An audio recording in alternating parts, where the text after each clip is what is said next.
Pembahasannya tentang hukum musik dalam tinjauan Al-Quran dan Sunnah, dan dalam bab fiqih yang sekarang insya Allah kita akan coba kaji. Ini pembahasannya cukup bukan hanya hangat, tapi barangkali juga akan menghadirkan sesuatu yang dahsyat. Ya.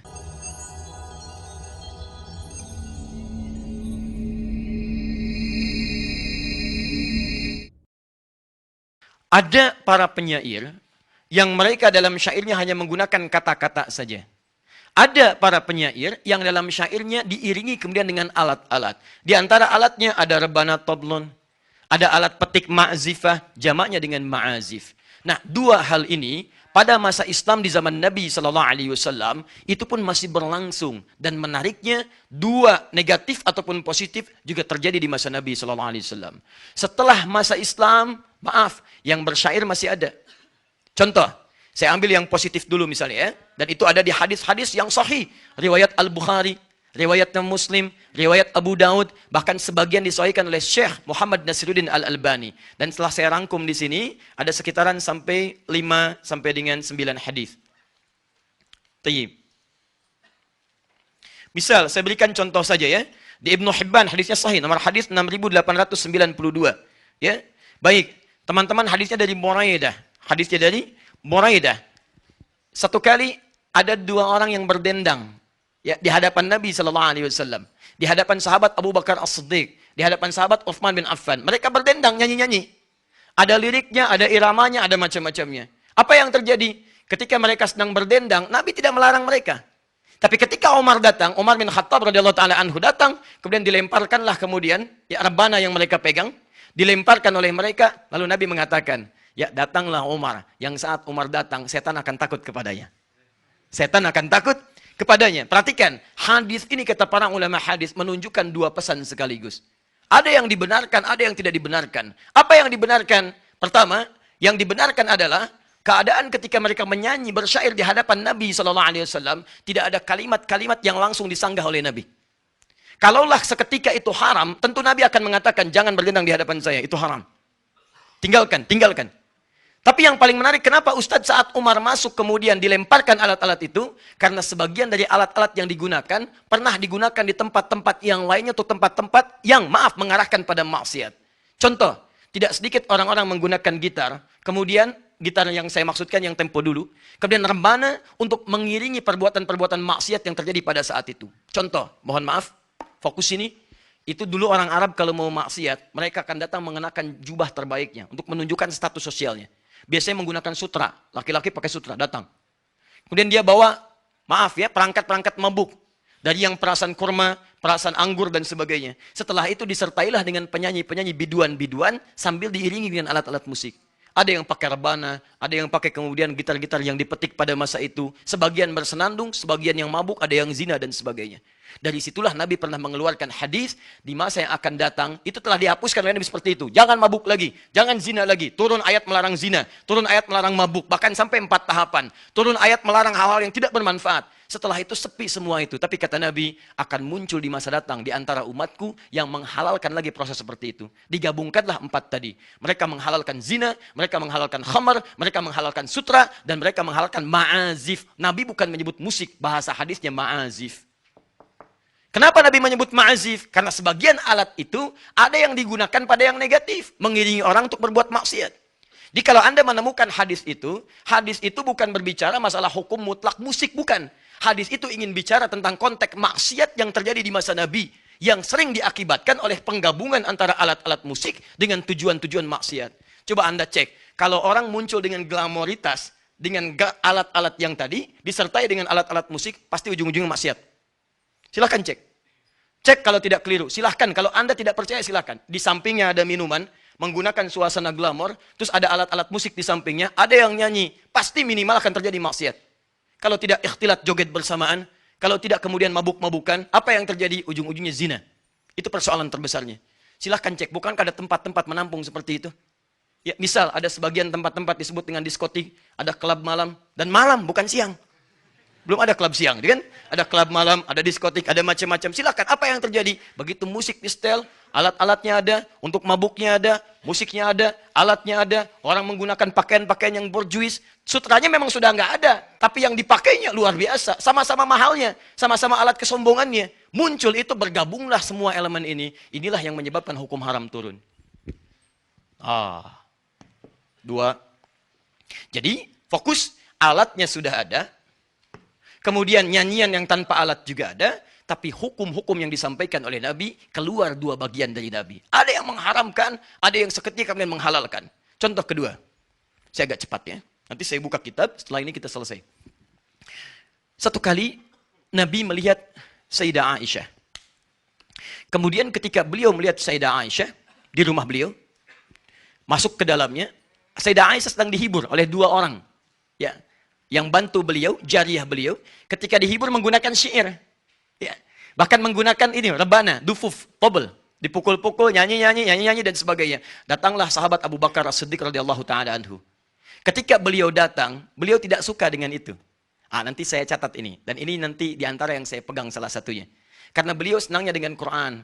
Senangnya dengan hal-hal yang baik-baik berupa hadis dan sebagainya. Tidak terlampau suka dengan masalah-masalah musik.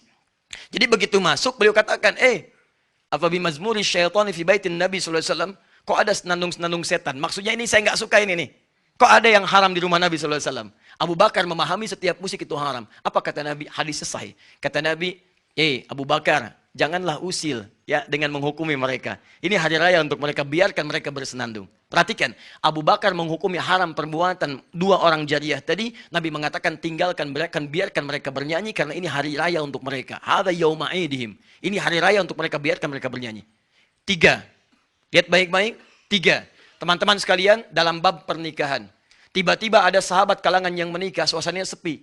Nabi perintahkan pada Sayyidah Aisyah, "Ya Aisyah, kenapa tidak ada orang-orang yang bernyanyi? Kenapa tidak ada orang-orang yang bersyair? Bukankah orang Ansor senang kalau ada pesta seperti ini, ada yang bernyanyi, ada yang bersyair?"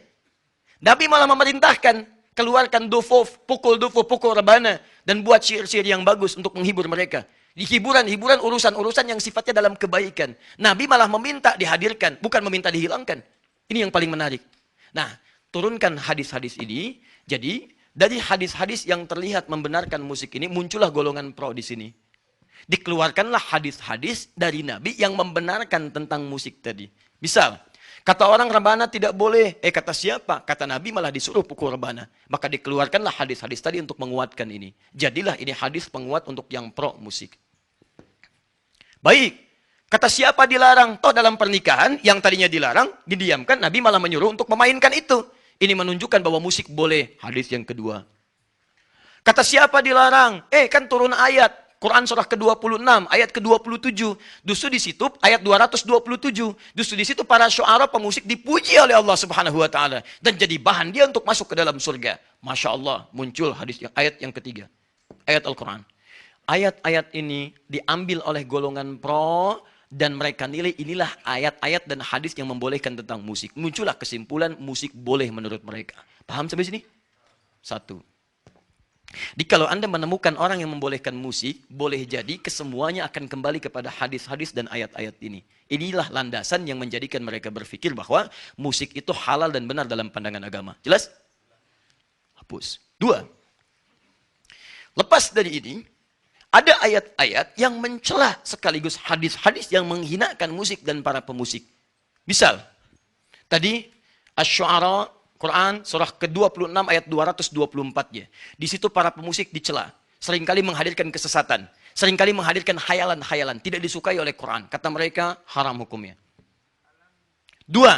Turun ayat Quran surah Luqman misalnya. Tadi yang saya bacakan. Turun Quran surah An-Najm, tadi yang saya bacakan. Di situ semua mencela dan menyebut musik perbuatan yang tidak bermanfaat. Maka mereka menyimpulkan haram hukumnya. 3. Adanya hadis-hadis Nabi SAW yang jelas menyandingkan musik dengan aspek keharaman seperti zina, khamar, dan sebagainya. Kata mereka, karena musik disandingkan dengan zina, musik disandingkan dengan khamar, yang asalnya haram, maka mutlak hukum musik pun haram seperti halnya zina dan khamar. Paham sampai sini? Keluarlah kemudian hukum dari mereka menghukumi musik sebagai hukumnya haram. Baik. Persoalannya, lihat baik-baik. Saya sebutkan dua kubu ekstrim dulu. Saya belum sebutkan mana pilihan yang rajih di antara ini semua. Fokus. Para ulama ketika melihat hadis-hadis ini dan ayat-ayat Quran, mereka terbagi pada beberapa golongan. Ada yang berpendapat haram mutlak untuk kehati-hatian. Sudah, karena ayat-ayat yang turun, hadis-hadis yang ada, itu tidak banyak yang memuji, tapi lebih banyak yang memalingkan dari itu. Maka mereka berpendapat, bagi saya, haram hukumnya. Haram itu maksudnya saya nggak ingin kerjakan itu. Saya ingin terkait dengan masalah yang jelas manfaatnya saja. Quran jelas manfaatnya. Hadis jelas manfaatnya. Musik gak banyak manfaatnya. Saya tinggalkan itu semua, saya konsisten dengan ini saja. Maka mereka berpegang teguh dengan hukum keharaman musik. Jadi kalau Anda menemukan, maaf ya, kelompok yang haram mutlak, gak boleh sama sekali, dan sebagainya, ini yang diambil ayat-ayat dan hadis-hadis yang tadi saya bacakan. Dengan pemahaman hukum musik haram mutlak. Jelas? Persoalannya, begitu disampaikan seperti itu, tiba-tiba yang terjadi ditemukanlah hadis-hadis Nabi membolehkan. Tapi kan dalam pernikahan ada hadis Nabi, dan itu sahih. Tapi kan Nabi pernah masuk kepada rumah Sayyidah Aisyah, ada yang bersenandung, dan itu benar hadisnya. Bagaimana pendapat Anda? Oh, kalau itu dikecualikan. Kalau itu dikecualikan, boleh dalam konteks itu saja. Akhirnya, yang tadinya haram, turun sedikit. Haram kecuali. Sama kalau mau dibawa ke konteks kekinian, haram, gak bisa, mutlak itu haramnya. Tapi tiba-tiba ketika sedang sholat, tang ting tung ting, tang ting tung, tang ting tung ting, tang ting tung, handphonenya bunyi. Dan itu musik. Itu musik. Oh, kecuali handphone. Kecuali handphone. Misal ya. Baik. Muncul turunan di sini. Fokus baik-baik. Fokus. Kita sedang membahas persoalan. Maka disinilah kemudian muncullah kecuali-kecuali di sini. Apa pengecualiannya? Dalam bab nikah boleh. Itu pun diikat dengan hal-hal yang tidak banyak yang melalaikannya. Boleh dalam bab nikah. Sepanjang musiknya tidak terlampau berlebihan, bahkan disyaratkan rebana saja. Selain rebana, nggak boleh. Atau akapela saja. Jadi yang pakai piano tetap haram. Yang pakai gitar tetap haram. Yang boleh pakai rebana saja. Nah, jadi kalau Anda ikut golongan seperti ini, jangan heran kalau kemudian ke pernikahan yang ada cuma rebana. Ya, atau misalnya menggunakan akapela, tidak menggunakan piano dan sebagainya. Maka ini yang dimaksudkan barangkali mengambil hukum yang pertama. Dan Anda tidak harus mencelanya. Karena kita menghormati perbedaan. Tidak ada masalah. Kalau Anda berpegang pada yang ini, karena tujuannya baik, ada masalah. Jangan dicela. Karena mereka saya ingin berhati-hati. Yang ingin saya kerjakan yang ini saja. Yang ini saya takut salah. Takut salahnya menjadikan mereka mengambil sesuatu yang mereka pahami dengan baik. Jelas? Padahal di bab ini kalau dibaca keseluruhan, Imam Asy-Syafi'i membagi dua alat musik yang diwasiatkan. Alat musik pertama, sama alatnya, sama-sama rebana. Tapi yang pertama dipukul untuk yang bermanfaat. Seperti motivasi orang pada kebaikan, konteks dulu untuk berperang, perang jihad. Jadi ketika mau jihad didorong, bikin syair, Hasan bin Sabit dipukul rebana, dang, ding, dung, gendang dipukul dan sebagainya. Kata Imam Asy-Syafi'i, kalau itu yang diwariskan maka halal hukumnya. Alatnya sama. Boleh. Tapi kalau yang diwasiatkan ke ahli waris, diwasiatkan kemudian, atau menjadi warisan, hanya alat musik yang digunakan untuk yang lahun saja yang ini. Untuk nyanyi-nyanyian yang tidak bermanfaat, untuk mabuk-mabukan, untuk diarahkan pada yang maksiat, itu yang dimaksudkan kata beliau, batalat indil wasiyah, batal wasiatnya. Di kalimat itu dari Imam Asy-Syafi'i, bukan ingin menghukumi musik haram mutlak, bukan. Imam Asy-Syafi'i ingin mengatakan alat musik yang dimaksudkan jika dipakai untuk hal-hal kepentingan maksiat. Sedangkan yang tidak maksiat, boleh dilakukan. Untuk persoalan ahli waris atau untuk wasiat diberikan pada generasi setelahnya. Jadi maksud saya, ada orang-orang yang mengutip pendapat para ulama, tapi tidak merujuk kitabnya dalam bab apa itu disampaikan. Ternyata ketika para ulama, Imam Syafi'i itu tidak terlampau menyenangi musik. Tapi yang paling hebat, beliau itu ahli syair. Dan punya diwan, namanya Diwan Imam Asy-Syafi'i. Punya kumpulan-kumpulan syair. Tapi karena konsennya kepada fikih, konsen pada Al-Quran, terlampau banyak menjauhi yang seperti ini. Tapi hukumnya ada. Di teman-teman, kalau Anda melihat para ulama mengatakan misalnya kalimat-kalimat, kami jauhi musik, kami tinggalkan musik, munculkan hadis-hadis yang tadi, pada umumnya walaupun mereka punya syair dan sebagainya, itu karena kebiasaan mereka dekat dengan Al-Quran dan dekat dengan hadis. Dan orang-orang ahli Quran tidak akan bertemu frekuensi Quran dengan frekuensi musik. Ya, kalau saya pribadi, misalnya kalau Anda tanyakan, kalau saya pribadi, saya tidak terlampau menyukai musik. Karena ketika seorang dekat dengan musik, itu tidak akan sejalan dengan Qurannya. Walaupun musiknya ada maslahatnya. Makanya silahkan cek, Anda senang musik agak kesulitan menghafal Quran. Karena frekuensinya tidak sama di situ.